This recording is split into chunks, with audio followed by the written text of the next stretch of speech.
ala Muhammad wa ala ali Muhammad. Amma ba'd. Alhamdulillah, barakallahu fikum ummahat. Hari ini kita mulai kembali setelah sekian lama kita tidak bersua. Tapi mudah-mudahan kita tetap bersua di jalan atau di mana ya. Afwan sebelumnya, qadarullah kemarin itu karena sesuatu hal jadi kelas mau tidak mau harus saya liburkan. Yang satu juga karena uzurnya saya. Qadarullah ya. Yang mudah-mudahan Allah memberikan kesehatan, mohon doanya untuk semuanya. Baik, terakhir kita masih membahas bab makharijul huruf. Sudah sampai mana bab makharijul hurufnya? Al-lisan sudah semua? Al-lisan sudah dibahas semua? Belum? Oke, baik. Kita ulang sedikit saja ya, sekilas tentang makharijul huruf. Makharijul huruf terbagi kepada 5 bagian yang umum. Oke, 5 bagian yang umum. Apa saja bagian yang umum itu? Yang pertama, makharijul huruf yang umum. Yang pertama al-jawf. Kemudian yang kedua al-halq. Yang ketiga al-lisan. Yang keempat asy-syafah. Oke, kalau guru kami lebih cenderung nanti disebut bukan asy-syafatani, karena kita tahu asy-syafatani itu kan 2 bibir. Tetapi pada realitanya ada huruf yang tidak ketemu 2 bibir, hanya 1 bibir saja. Makanya saya lebih condong mengikuti beliau. Menurut Syekh Al-Farabi mengatakan bahwa ini bukan asy-syafatani tapi asy-syafah, bibir. Silakan mungkin yang lain kalau punya pendapat yang lebih kuat ya silakan mengikuti itu. Tapi kalau saya lebih cenderung mengikuti pendapat yang ini, tidak asy-syafatani. Nanti kita bahas lagi. Oke, kemudian yang terakhir apa? Al-khayshum. Kita ulang lagi. Ma ma'na al-jawf? Oke, keluarnya huruf dari rongga tenggorokan sampai rongga mulut. Apa saja al-jawf? Huruf maddiyah. Huruf maddiyah apa saja? Alif sebelumnya berharokat fathah, waw sukun sebelumnya berharokat dhamma, ya sukun sebelumnya berharokat kasrah. Dengan kata lain, semua huruf hijaiyah yang dia berharokat fathah, berharokat dhamma, berharokat kasrah keluar dari al-jawf. Tidak ada yang melenceng dari al-jawf. Contohnya alif ba ketemu alif, al-jawf. Ba ta ketemu alif, ta, al-jawf. Waalaikumsalam. Oke, sekarang kalau misalnya ada huruf mim ketemu alif, kita tahu bahwa huruf mim ini punya 2 makhraj. Yang pertama nanti dari asy-syafah, kemudian yang kedua al-khayshum. Tapi karena dia keluar dari al-jawf, rongga hidung dan rongga tenggorokan dan rongga hidung, tidak boleh ada kesentuh dengan al-khayshum. Nyambung? Oke, saya ulang. Al-jawf itu setiap huruf hijaiyah. Huruf hijaiyah itu ada berapa? 29 huruf hijaiyah. Kalau dia ketemu dengan alif dan berharokat fathah, atau dia ketemu dengan waw sukun dan harokat dhamma, atau ya sukun ketemu dengan dia ketemu dengan ya sukun dan berharokat kasroh, tidak boleh keluar selain dari al-jawf. Dengan kata lain tidak ada gunnah di sini karena dia berharapan ini. Oke, nyambung. Contoh, a'udzu. Kita fokus di ain ketemu waw dhammah. Waw dhammah di sini.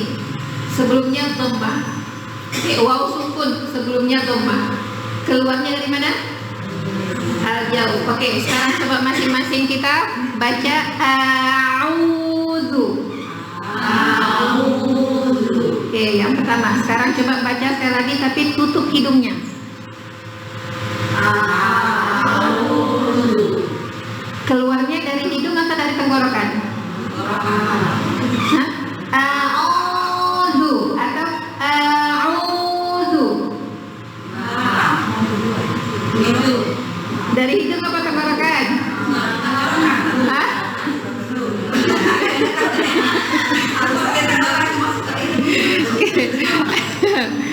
Diidentifikasi.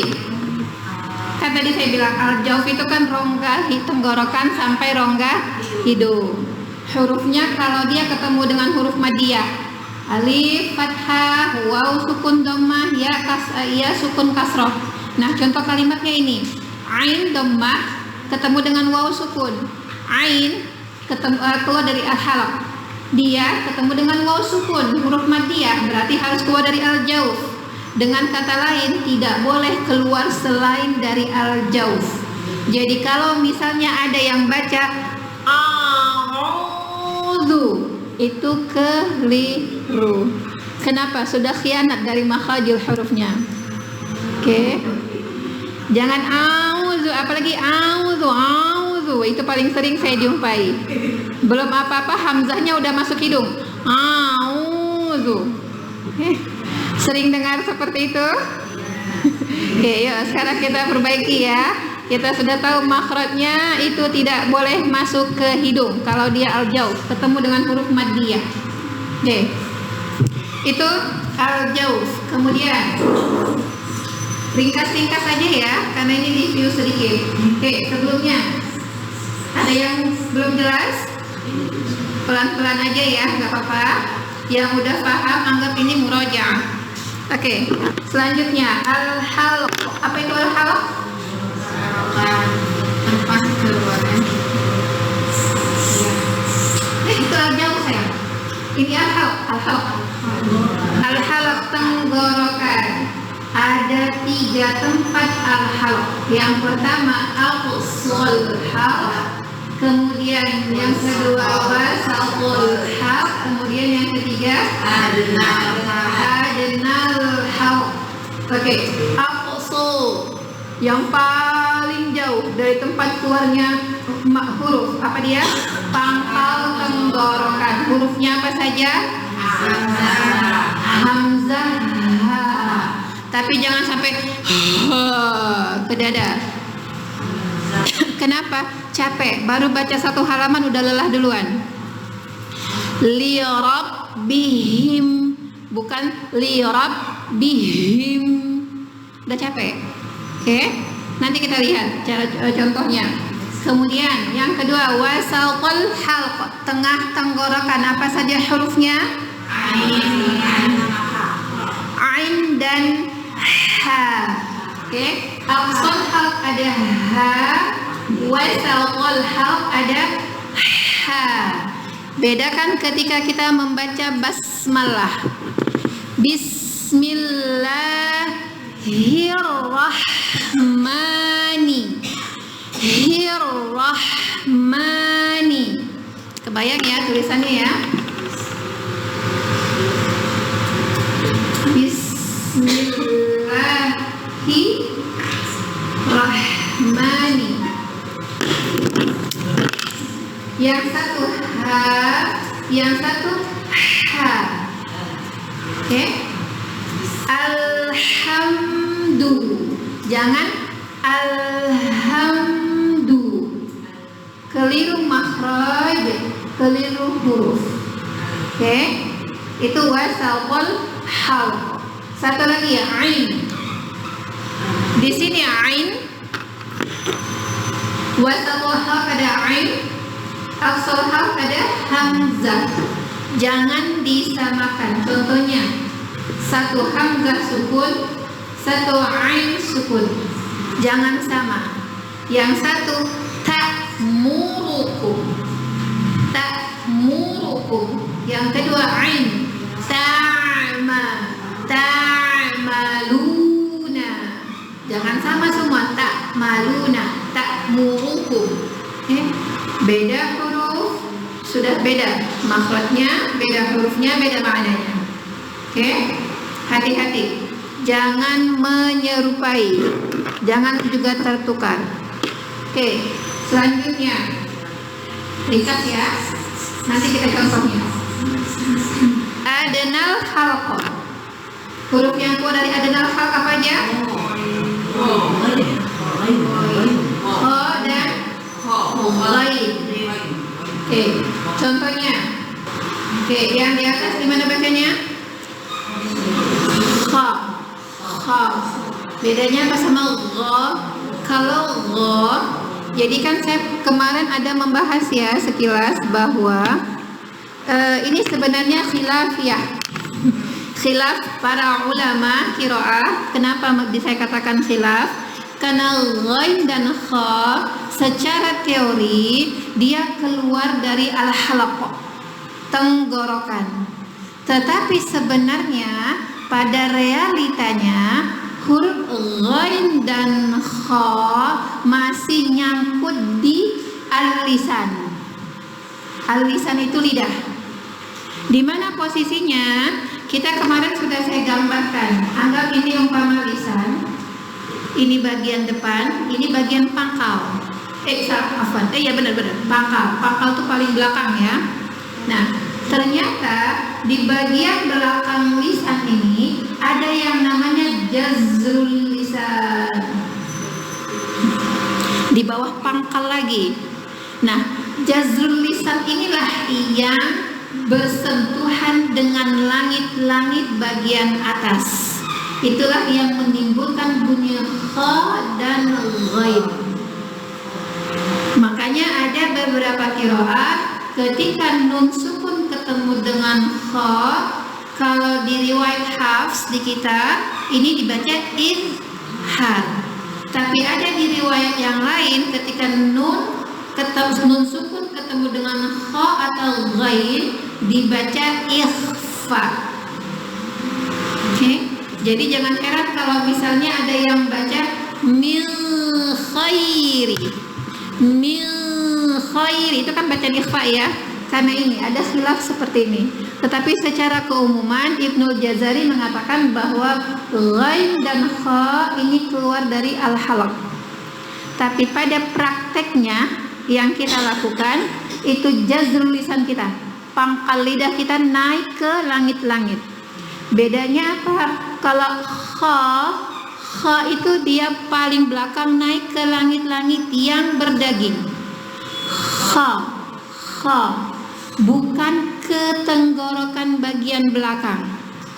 Teman-teman bisa bedakan kalau jazrul lisannya disentuhkan ke tenggorokan bagian belakang, suaranya kayak ngorok.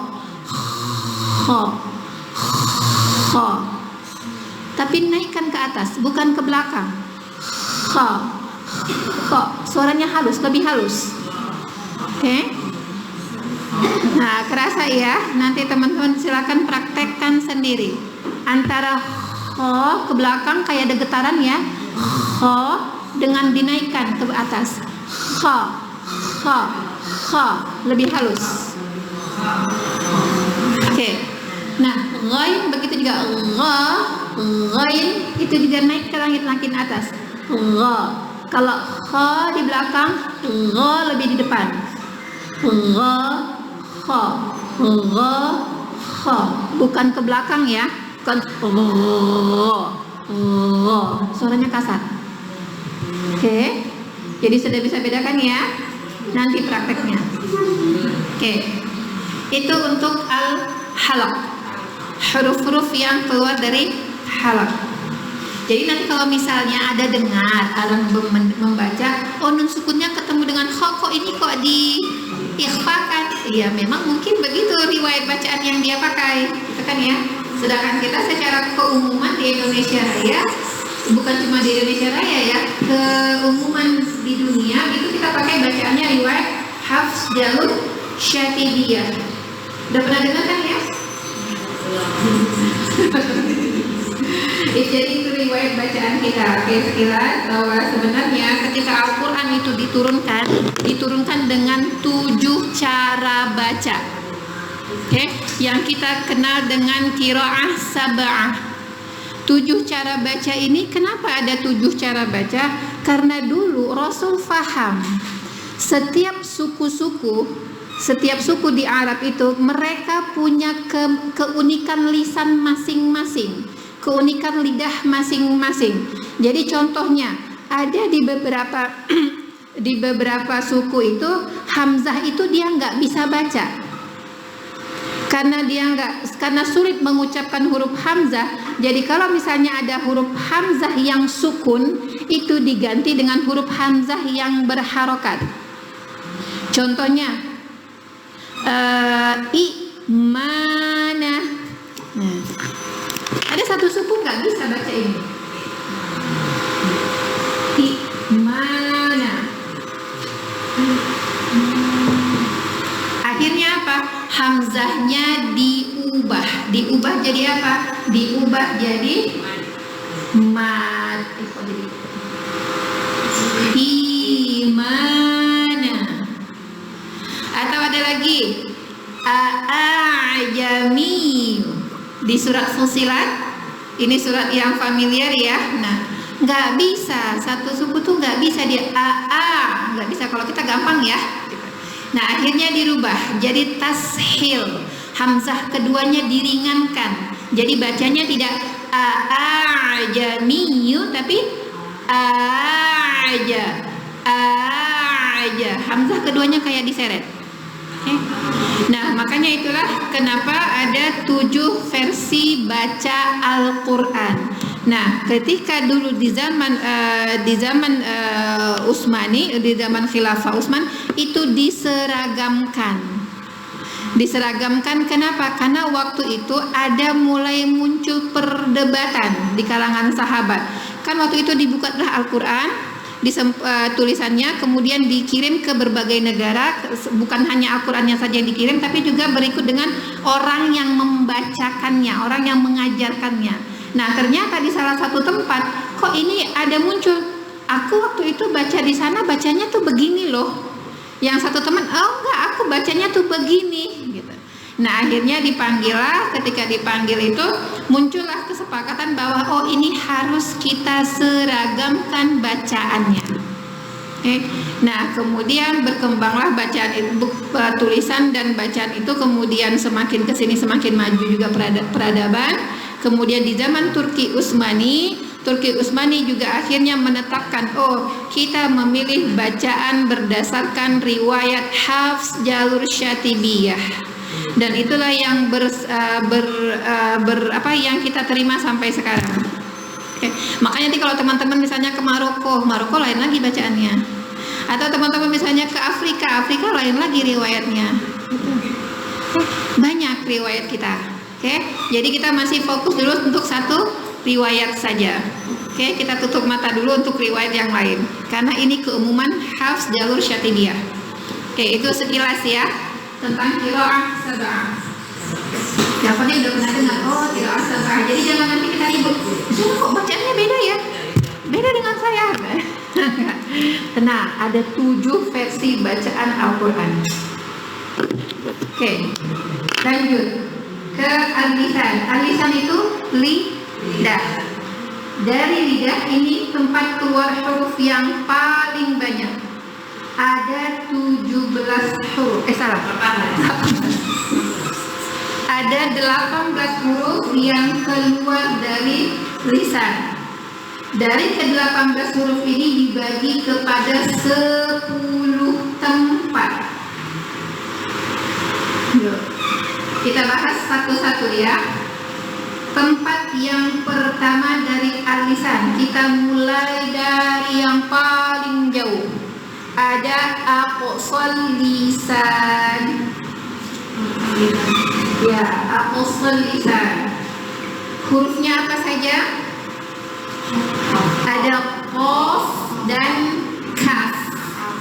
Bedanya apa qaf dan kaf? Kalau qaf pangkal lidah, ya, ini pangkal lidah bertemu dengan langit-langit yang lunak. Jadi yang lunak itu yang mana? Yang berdaging. Teman-teman kalau lihat misalnya di cermin, jadi ada yang di lidah, di langit-langit kita tuh ada yang bergerugul, ada yang dia membulat, agak mencembung. Nah, ini langit-langit yang berdaging. Oke. Nah, qaf itu hasil bersentuhannya pangkal lidah dengan langit-langit yang berdaging. Qaf, aku, ma, falaqo, laqo. Oke. Bedakan dengan kaf. Kaf lebih di depan. Kaf. Malik, malik. Bedakan antara falaqo dengan malik. Bedakan ya, suaranya beda. Qaf lebih berat. Oke, di belakang dianya. Oh, langit-langit yang berdaging, pangkal lidah bersentuhan dengan langit-langit yang berdaging, sedangkan kaf pangkal lidah yang bersentuhan dengan langit-langit yang bertulang. Oke, kita katakan ini bertulang karena ada gerigil-gerigilnya. Oke, itu al-qasal lisan. Kemudian kita maju ke depan. Di sini ada wasaqul lisan. Hurufnya apa saja? Ada jim, ada shin, ada ya. Oke, kita lihat bedanya apa antara shin, jim, dan ya.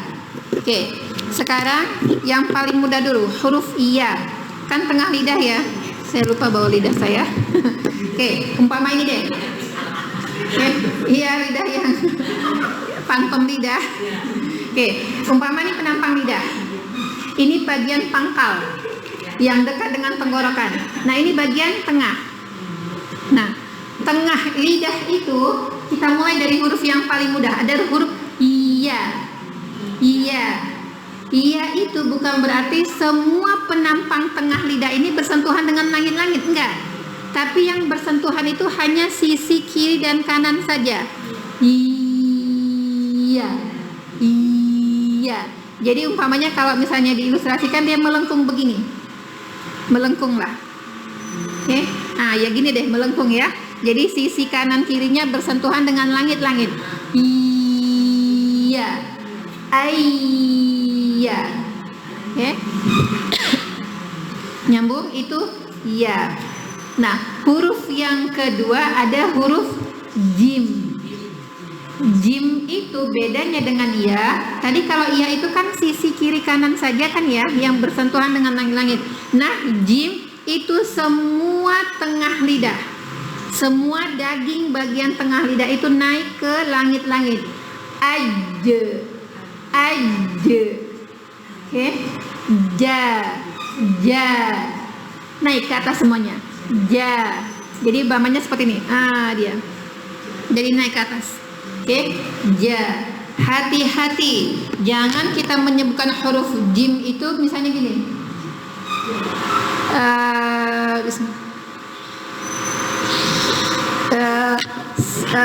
Siratal ladzina arji. Jangan kita bacanya arji. Kenapa ci? Karena yang kita sentuhkan bukan tengah lidah, tetapi bagian depan lidah. Ci. Tapi mundurkan lagi ke tengah. Ji. Aja. Oke, yuk coba kita sama-sama. Saya tulis dulu ya latihannya.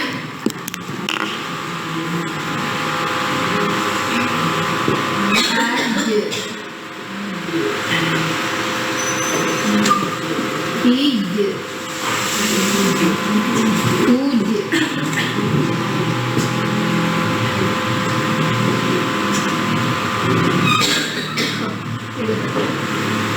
Ayo kita lihat ini contohnya. Aje, ije, uje, masih ada uce. Nah, itu dari tengah itu. Tapi coba uje. Ah ya. Aju, aji, aja. Masih ada yang aci, itu di tengah. Itu di depan. Mundurkan lagi ke tengah. Oke? Aja. Janija. Ya, coba. Janija. Masih ada ca, ji, ca. Janija. Oke, udah mulai kurang. Oke.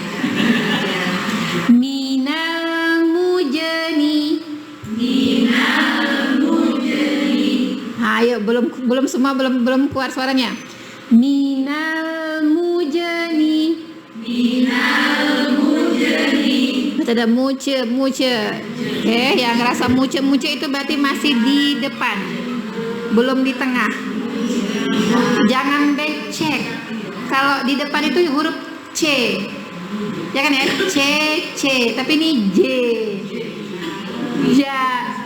Jangan cacan. Coba. Jangan cacan. Beda banget. Satu, jangan ya. Jangan cacan.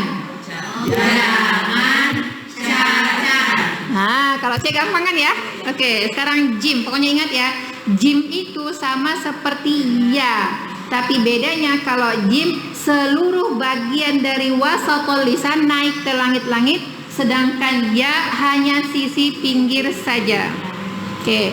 Nah, huruf berikutnya dari wasatul lisan ada shin. Nah, shin ini huruf lidah. Bibirnya jangan ikut-ikut melayang. Shi. Nggak enak dilihat. Oke, coba lebih diindahkan lagi shin kita. Oke, shin sama seperti iya. Bedanya apa? Ketika kita membunyikan huruf shin, oke, kan naik ya. Iya, tadi kan naik sisi kiri kanan. Nah, di sini terkumpul udara yang banyak. Nanti kita belajar tentang sifat, namanya tafashi.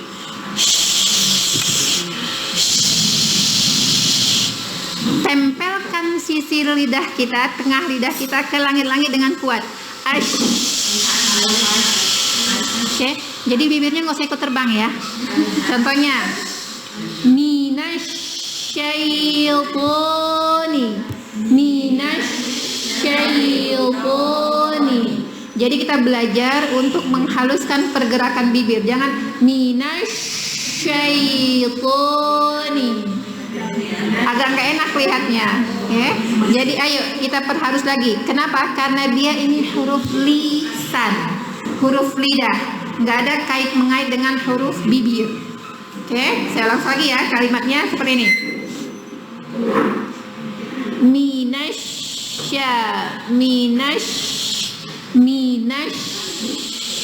Ada tafashinya. Oke, udah jelas ya. Huruf yang keluar dari wasatul lisan ada jim, shin, ya. Waspada ketika menyebutkan huruf jim. Jangan tasabuh dengan huruf C. Oke, beda. Oke, lanjut. Makhrajul huruf berikutnya dari al-lisan, kita bergeser ke sisi lidahnya, sisi pinggirnya. Kita sebut dengan hafatal lisan. Hafatal lisan, huruf yang keluar dari hafatal lisan ada satu, yaitu huruf bod. Bagaimana itu hafatal lisan? Oke, kita tahu hafatal lisan itu huruf sisi lidah. Oke. Boleh memilih, boleh kedua sisi lidah atau salah satu sisi lidah bersentuhan dengan gigi geraham dari mulai depan sampai ke belakang. Oke? Kalau saya bisa cuma satu sisi kiri saja. Kalau teman-teman bisa kedua sisinya silahkan. Oke? Bo, al. Oke? Jadi sisi lidah. Kalau saya bisa kiri ya, teman-teman kalau mau kiri kanan boleh, atau salah satunya boleh, kanan boleh, sisi kiri boleh. Oke? Sisi lidah naik dari mulai bersentuhan dengan mulai gigi seri sampai gigi geraham. Jadi dia memanjang. Au. Kelihatan ya? Mudah-mudahan ya. Oke, ya, coba saya lebih dekat lagi. Mudah-mudahan teman-teman bisa ini. Saya perlihatkan, mudah-mudahan terlihat ya. Au. Jadi ini semua sisi lidah naik ke langit-langit, ke gigi. Au. Au. Bukan ad ya, itu dal. Oke. Itu dari dari gigi seri sampai ke gigi geraham, naik semua ke langit-langit. Naik semua ke gigi. Sisi kita naik semua ke gigi. Au. Oke, yuk coba kita coba satu contoh. Walau.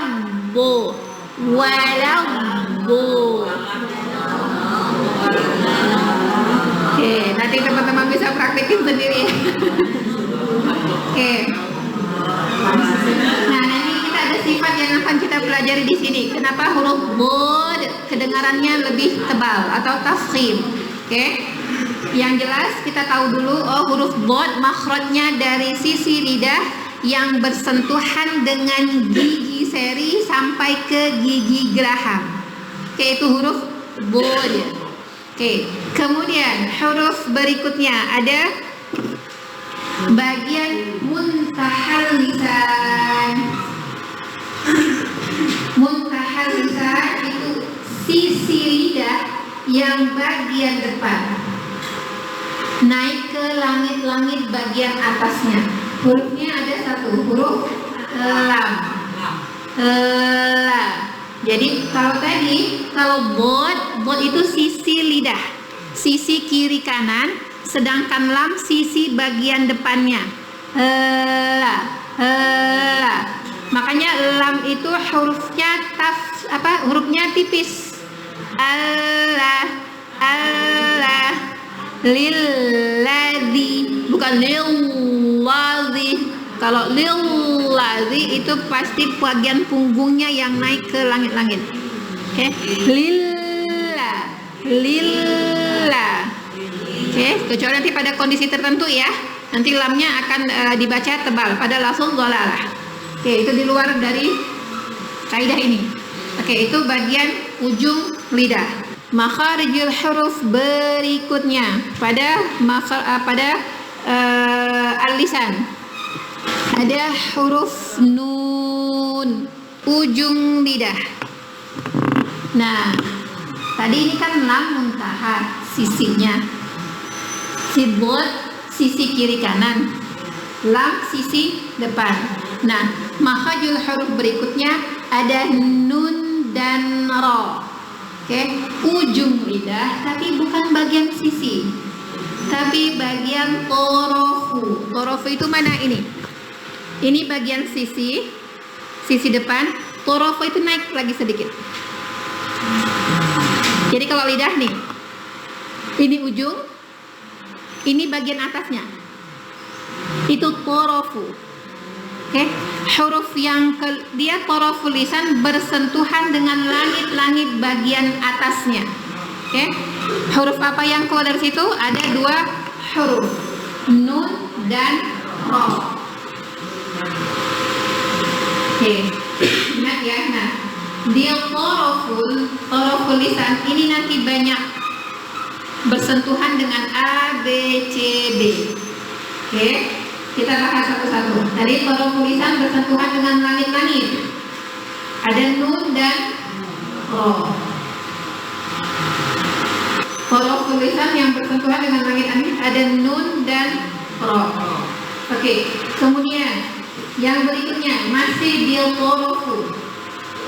Tapi toroful lisan yang bersentuhan dengan gigi seri atas bagian dalam.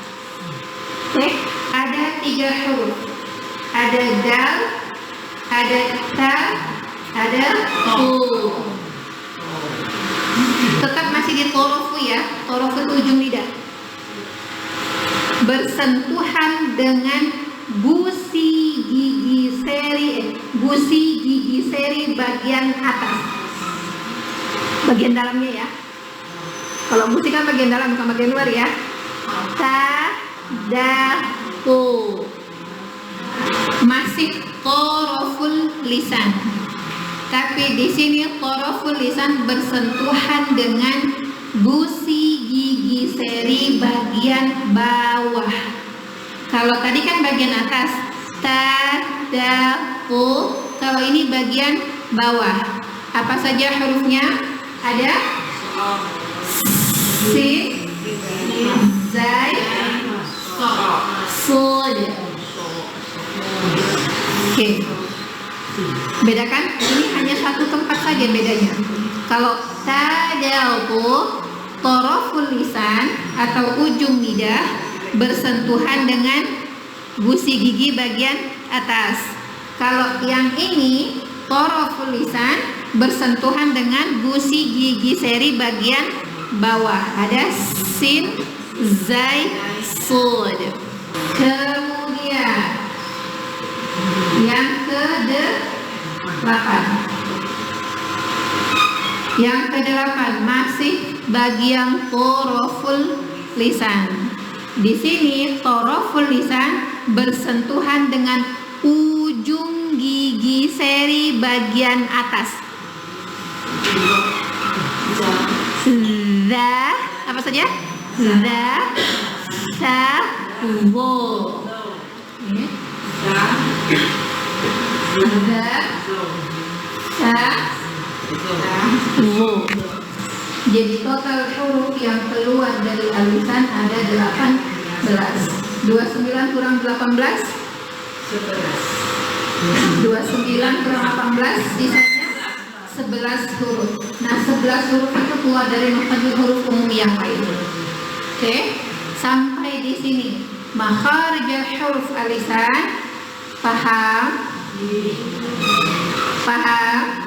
Nyambung ya alisan ya. Oke, yuk. Sekarang saya hapus, kita pindah ke makharijul huruf berikutnya. Ada makharijul huruf tadi yang saya katakan ini menurut pendapat sebahagian buku, bukan sebahagian buku ya, karena memang ini menurut Ibnu Jazari mengatakan ini asyafatan. Kalau asyafatan artinya 2 bibir. Tapi ternyata di asyafatan ini ada satu huruf yang dia tidak 2 bibir. Makanya menurut guru kami, Syafarobi mengatakan bahwa kayaknya ini nggak pas kalau disebut dengan asyafatan, tapi asyafah, bibir.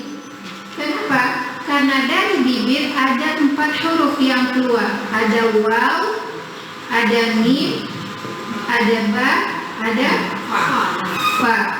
Nah, waw, mim, dan ba keluar dari asyafatan dengan menyentuhkan kedua bibir. Tetapi fa hanya 1 bibir saja, yang mana bersentuhan dengan gigi seri ujung gigi seri bagian bawah. Bagian atas.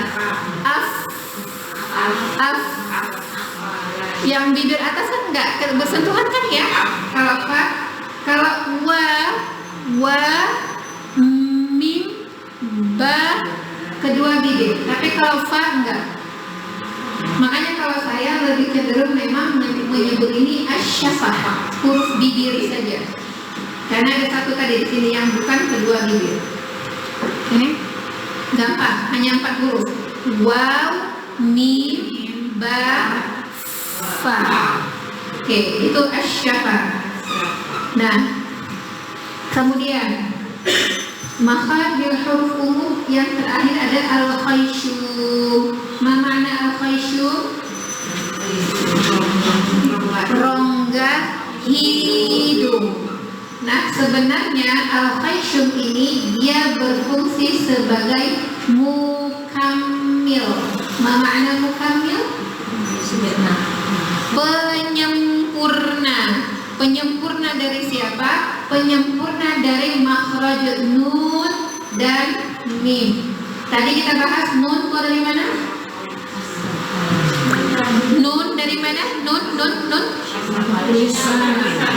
Dari mana? Lisannya dari mana? Bagian kecilnya, huruf khususnya ujung lidah bersentuhan dengan langit-langit bagian atasnya. Sedangkan mim makhraj hurufnya dari mana?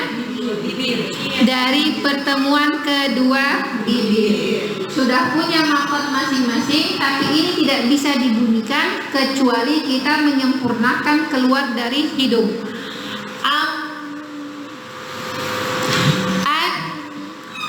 Mau nggak mau keluar dari hidung.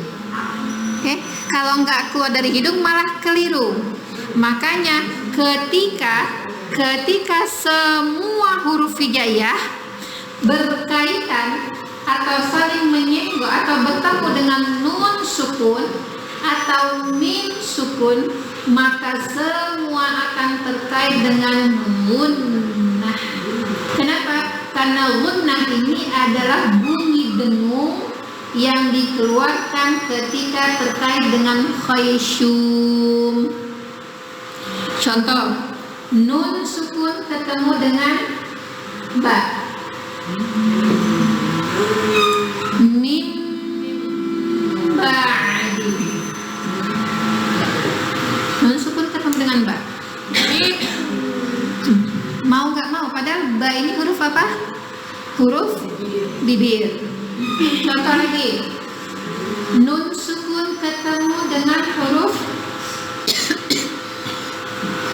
ta.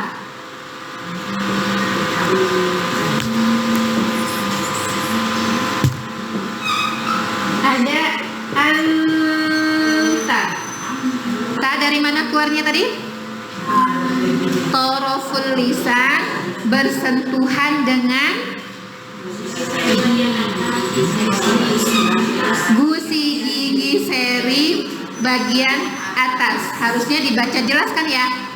Ta. Tapi karena dia berkaitan dengan nun sukun, maka di sini ada gunnahnya, ada dengungnya. Anta.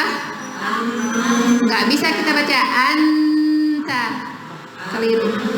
Oke, makanya semua yang terkait dengan nun sukun dan mim sukun pasti akan nyenggol dengan khaysyu. Oke, nyambung. Oke. Nanti bagaimana cara bacanya kita lihat nanti ketika kita sudah masuk ke matan. Oke, selesai bab makharijul huruf.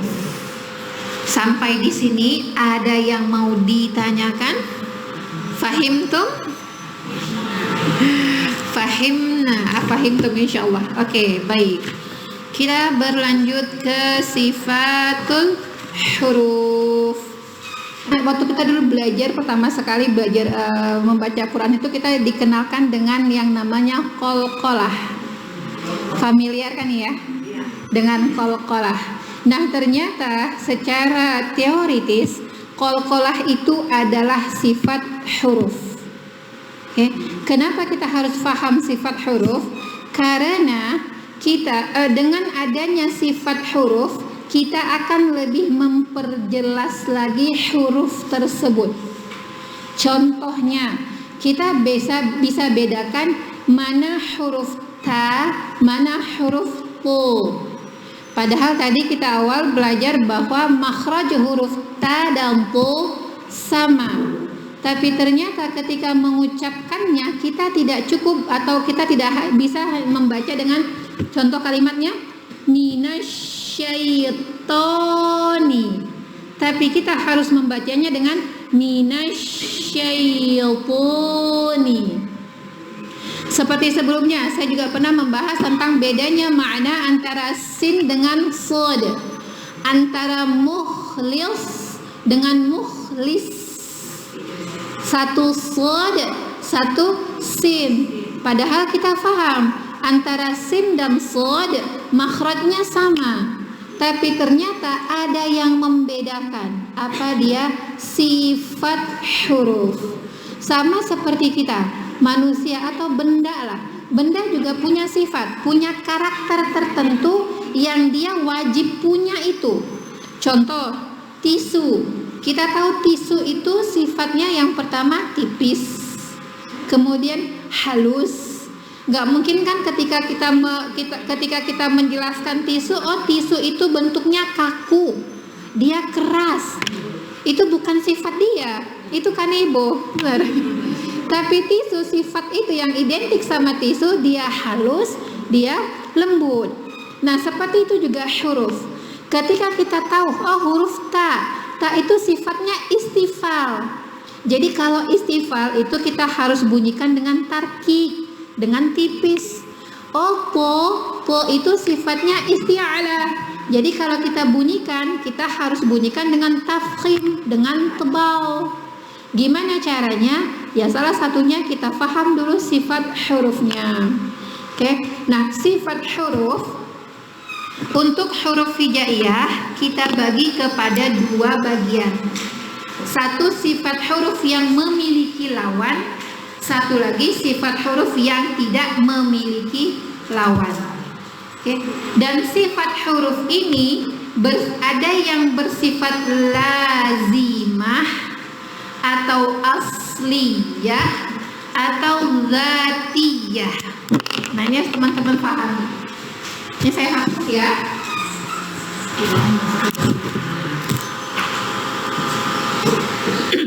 Jadi sifatul huruf ada yang memiliki lawan, ada yang tidak memiliki lawan. Tetapi intinya yang harus kita pahami, sifat huruf ini ada yang dia lazimah atau dikenal dengan asliyah, atau yang dikenal dengan zatiyah, dan ada yang dikenal dengan tahsiniyah. Ma ma'na lazimah, asliyah, zatiyah? Lazimah itu lazim, dia melekat pada huruf itu. Aslinya memang seperti itu, si huruf itu sifatnya. Dia tidak boleh diganti, dia tidak boleh dirubah, tidak boleh tertukar. Itu sifat lazimah, dia melekat sama huruf itu. Tetapi ada yang dia tahsiniyah atau aridah. Ma makna aridah? Bisa berubah-ubah. Dan ini tidak melekat sifatnya. Nah yang harus kita tunaikan dalam bacaan tilawah kita adalah ini, sifat lazimah. Ini hanya sebagai sifat aridah, hanya sebagai sifat penyempurna saja. Oke. Nah yuk sekarang kita bahas sifat lazimah atau asliyah atau zatiyah itu apa saja. Yuk yang pertama, lawan yang pertama, sifat yang memiliki lawan yang pertama, yang terkait dengan jaroya nafasun. Jaroya aliran, nafas udara. Oke. Nah di sini apa dia jaroya nafasun? Hams, lawannya ada jaham. Hams lawannya jaham. Hams maknanya apa? Hams nafas mengalir. Nafasnya mengalir dengan deras. Sedangkan yang jahar itu nafasnya bukan berarti tidak mengalir ya, tetap mengalir tetapi sedikit. Kalau hams mengalirnya deras, kalau jahar mengalir tapi sedikit saja. Oke, sehingga suara ketika menggunakan huruf jahar itu dia lebih jelas. Hurufnya apa saja? Nah, kalau saya punya tips, ini kan banyak ya, kita 29 huruf. Hafal yang hurufnya sedikit. Oke. Nah, huruf hams itu ada fa, ha, ta, hu, sya, sun,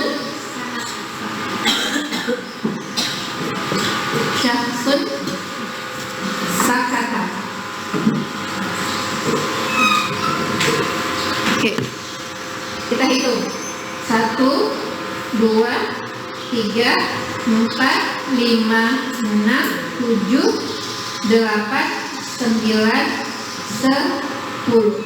Huruf hams ada 10. Sisanya huruf jahar. Oke. Contohnya huruf jahar apa saja? Ada alif, ba, ta masuk ke sini, jim, dal, dan lain-lain ya. Pokoknya 19 huruf itu masuk huruf jahar. Bedanya apa? Oke. Nah, kita tahu sifat huruf itu ketika huruf itu satu dalam kondisi sukun. Kemudian kedua, ketika huruf tersebut dalam kondisi tasydid. Jadi dengan kata lain, ketika huruf itu kondisinya sukun atau tasydid, sifat hurufnya lebih tampak. Yuk, kita bedakan ketika huruf ta. Huruf ta sukun.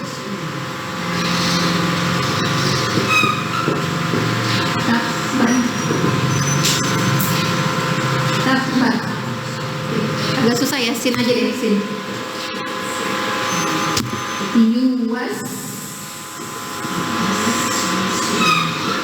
wisu, dengan jim. Jim kolkola. Oh, kolkola. Yang nggak kolkola apa ya? Jahat. Abatasa jimha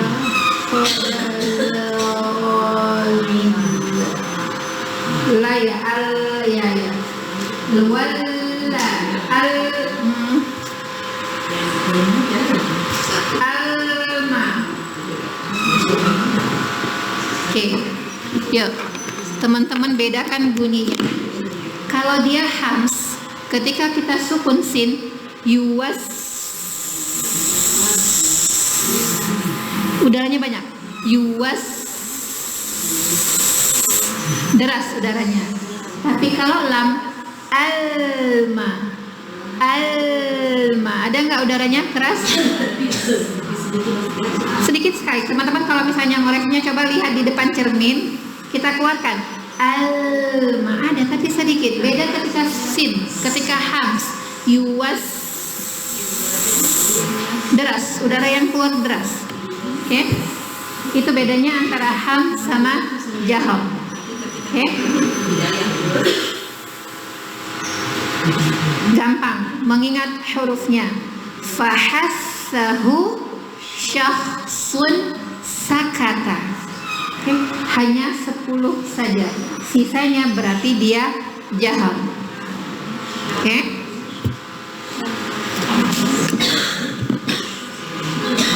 Oke.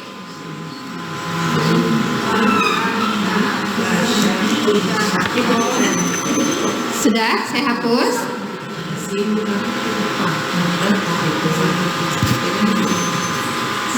Mudah-mudahan lebih jelas deh.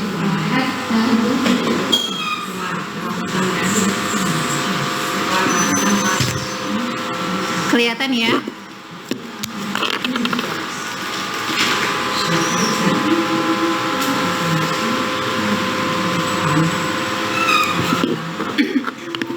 Oke, itu untuk yang terkait dengan aliran nafas.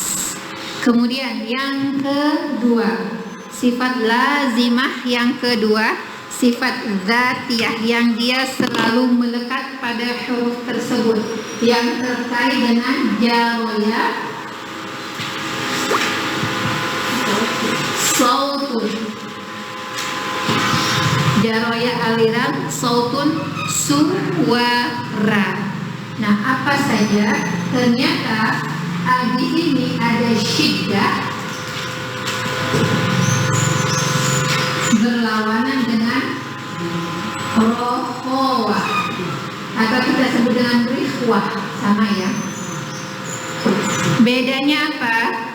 Kalau syiddah itu aliran suara tertahan, sedangkan rihwah aliran suaranya masih mengalir. Oke, hurufnya apa saja? Huruf syiddah ada alif, waw,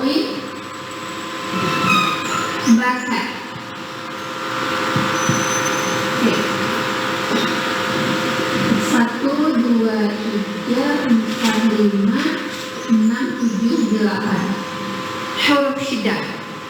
Ketika dia sukun, tidak ada aliran suara yang keluar di situ. Contohnya, hab, aj, aj. Nah, nanti lain lagi ada sifat tambahannya. Karena orang Arab nggak bisa kalau ditahan, makanya dia pantulkan. Ab, aj, ad. Tapi bukan suara yang dia keluarkan, tapi pantulan huruf itu juga yang dia keluarkan. Oke, ad, aj. Kita nggak baca aj, ad, nggak. Tapi ditahan. Aj, dan ada suara di. Rabbil kita nggak baca Rabbil. Oke, tahan suaranya. Rabbil alamin. Oke, itu huruf syiddah. Selebihnya ada rikhwah. Rikhwah itu aliran suara yang mengalir. Tapi ternyata di antara kedua sifat ini ada khunsa. Khunsa itu artinya kayak dua jenis ya. Laki-laki enggak, perempuan enggak. Sama, dia dibilang syiddah, tertahan suaranya? Tidak. Tetapi mengalir suaranya juga tidak. Apa dia? Ada bainiyah. Pernah dengar ya? Bainiyah atau tawassut. Tawassut. Hurufnya apa saja? Hurufnya ada Umar. Ada 5. 1, 2, 3, 4, 5. Oke. Syiddah ada 8. Bainiyah atau tawassut ada 5. 5 tambah 8, 13. Sisanya 12 huruf rokhwah atau rikhwah. Kalau teman-teman mau nulisnya berarti diurut aja, misalnya alif sudah sana masuk alif, ba, ta nggak ada, berarti di rikhwah. Jim, ha nggak ada, masuk ke rikhwah. Alif, ba, ta, sa, jim, ha, kho masuk ke rikhwah. Kho, sa, jim, ha, kho, da, ro, zai, sin, shin, صاد ضاد طو ضو. Naik ke atas ya. Ba, ain, ghain, fa, qaf, kaf, lam, mim.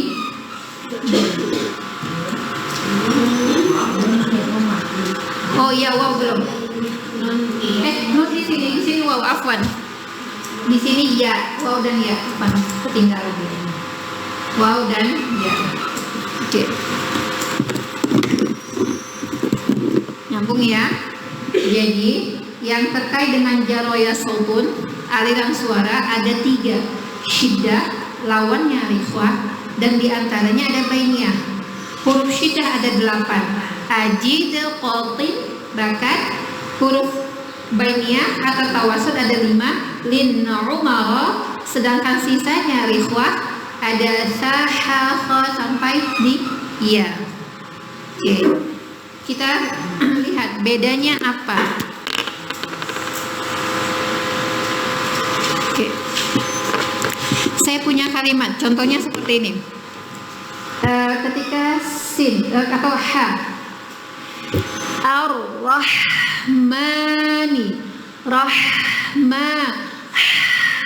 masih mengalir suaranya, oke? Atau misalnya ketika minas, ada yang mengalir di situ suaranya. Jadi kita nggak bisa baca, kita bisa cukupkan dengan baca misalnya minas solihin, itu namanya syiddah. Kita tahan aliran suaranya. Tapi kalau syiddah ya kita hentikan. Tapi karena nggak bisa, akhirnya kita qalqalah, pantul. Ajma'i, bukan ayj. Tapi aja itu bedanya syiddah dengan rikhwah. Sedangkan ini ya tawassut itu di antara keduanya. Dia berhenti suaranya enggak, mengalir juga enggak. Contohnya pada huruf lam. Contohnya adalah sundulalah kasroh. Kita tidak baca lil lahi, itu syiddah. Lil lahi. Atau kita tidak baca lillahi. Lillahi itu rokhawah. Jadi cara bacanya gimana? Jadi cara bacanya kita mau berhenti tapi nggak jadi berhenti. Gimana tuh?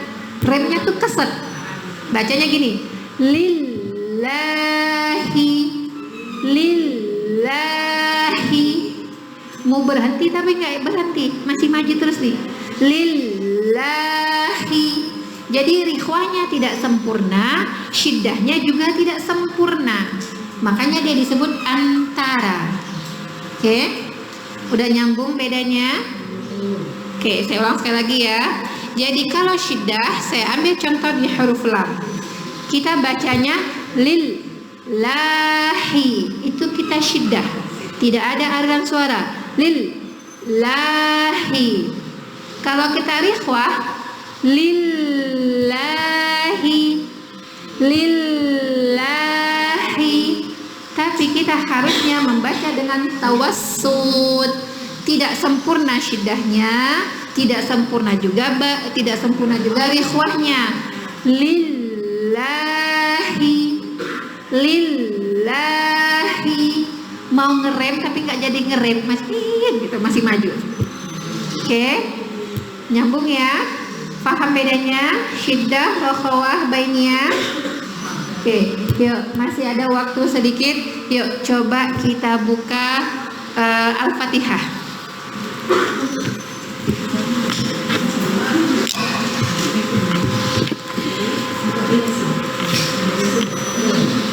Kalau nggak bawa Quran boleh lihat di handphonenya ya. Semua sudah ini kan ya, sudah punya aplikasinya kan ya, aplikasi Quran kan ya di handphone. Ya, yuk kita coba lihat di ayat pertama, ayat kedua ya. Alhamdulillahirabbil alamin.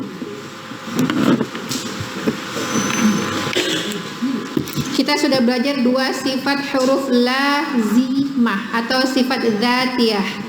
Dan kita juga sudah sempurna mempelajari makharijul huruf. Yuk kita praktekkan di ayat kedua surah Al-Fatihah. Oke, kita bedah dulu sedikit ya. Sedikit kita bedah. Yuk. Udah pegang semua, udah buka ayat kedua. Oke. Ayat kedua diawali dengan huruf hamzah. Di sini sebenarnya ada bedanya. Ada hamzah wasol, ada hamzah qata'. Itu nanti kita pelajari. Tapi intinya pokoknya ini huruf hamzah dulu ya. Nah, huruf hamzah keluar dari mana tadi? Aqsal lisan atau pangkal lidah. Pangkal tenggorokan, afwan, kok lidah. Kemudian sifatnya tadi dua sifat dari dua sifat yang sudah kita pelajari. Hamzah sifatnya jahar dan syiddah. Oke. Nah, ketika sukun ya nampak. Kemudian huruf kedua ada lam. Lam dari mana makhrajnya? Lam ujung lidah atau toroful lisan. Bukan toroful. Ha muntahal lisan bertemu dengan langit bagian atasnya. Oke, sifat lam apa? Baik, kita sudah pelajari dua. Jahar sama bainiyah. Oke, lam. Oke, kita sudah pelajari dua ya. Berarti setiap huruf itu pasti punya dua. Baru ini ya, untuk saat ini. Nanti akan ada 5 lagi sifatnya yang pasti dimiliki huruf itu. Oke, kemudian huruf berikutnya ada ha. Ha, dari mana makhrajha? Wasatal hal. Ha. Jangan kebalik ya. Ha, halak sama lisan beda. Oke. Wasatal Halq. Oke, sifatnya apa? Ha punya dua sifat dia berarti. Satu rikhwah, kemudian satu lagi hams. Oh, sempurna dia. Oke, kemudian mim. Mim dari mana makhrajnya? Syafah. Oke, bertemunya dua bibir, bibir atas sama bawah. Kemudian adalah satu lagi makhrajnya dari mana? Mim al-khayshum sebagai mukammil, penyempurna. Oke, sifatnya apa? Dua mim. Jahar, kemudian bainiyah atau tawassut. Oke. Lillahi lam tadi sudah ya. Kemudian ha. Sekarang ha. Makhrajnya dari mana? Ha. Aqsal halq. Pangkal tenggorokan. Oke. Sifatnya apa saja? Dua. Jahar sama rikhwah atau rokhwah. Oke, ha. Rabbil masih lam. Ain. Makhraj ain dari mana? Wasatal halq. Sifatnya apa? Bainnya sama jahar. Dua ya, wajib punya dua dia. Kita sudah pelajari dua nih. Oke, mim sudah, ya. Di sini bukan huruf ya, tapi di sini maddiyah, huruf maddiyah. Oke, tapi nggak apa-apa. Kita bahas dulu huruf ya dari mana? Wasatal lisan bertemu dengan langit-langit bagian atasnya. Sifat iya apa? Dua. Rokhwah dan jahar. Oke, sekarang terakhir huruf nun. Dari mana makhrajnya? Taraful lisan bertemu dengan siapa? Langit-langit bagian atas. Kemudian makhraj huruf yang keduanya? Al-khayshum, rongga tenggorokan sebagai mukammil. Sifatnya apa? Dua. Jahar dan bainiyah. Oke, kita sudah kupas ayat kedua untuk sifat sama makhrajnya. Sudah hafal? Gak usah dihafal, tapi di murojaah. Cara murojaahnya gimana? Talaki. Kalau kita tidak talaki, tidak akan ada yang mendengarkan bacaan kita dan tidak akan ada yang mengoreksi. Oh, bagi kita udah benar semua nih. Oke. Baik, bentar ya.